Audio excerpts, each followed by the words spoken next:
आज के इस वीडियो में हम जानने का प्रयास करेंगे कि बायोस्फीयर रिजर्व, नेशनल पार्क और वाइल्ड लाइफ सेंचुरी के बीच क्या अंतर है। सबसे पहले बात करते हैं बायोस्फीयर रिजर्व की।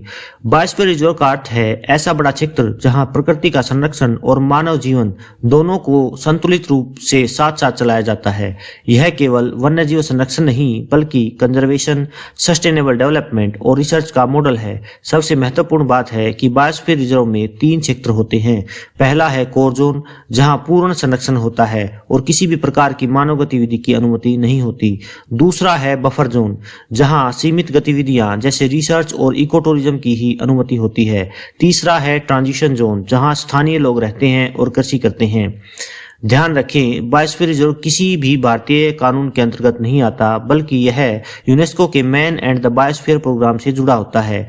भारत में कुल 18 बायोस्फीयर रिजर्व हैं, जिनमें से 13 को ही यूनेस्को की मान्यता प्राप्त है। अब आते हैं नेशनल पार्क पर।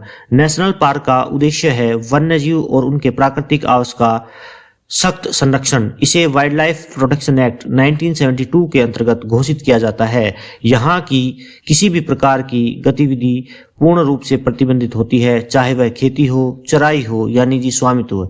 नेशनल पार्क की सीमाएं अधिसूचित और स्थायी होती हैं। यही कारण है कि नेशनल पार्क को सबसे उच्च स्तर की सुरक्षा प्राप्त होती है। अब बात करते हैं वाइल्ड लाइफ सेंचुरी की।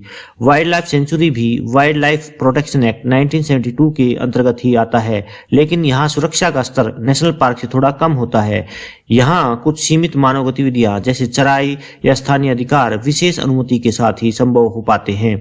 सेंचुरी की सीमाएं स्थायी भी हो सकती हैं और आवश्यकता अनुसार बदली भी जा सकती हैं। अंत में सरल शब्दों में समझिए कि बायोस्फीयर रिजर्व में मनुष्य और प्रकृति साथ रहते हैं। नेशनल पार्क में केवल प्रकृति को ही सर्वोच्च संरक्षण मिलता है और वाइल्ड लाइफ सेंचुरी में प्रकृति के साथ सीमित मानव गतिविधियां होती हैं। यदि आपको यह वीडियो पसंद आया हो तो हमारे चैनल को सब्सक्राइब करें।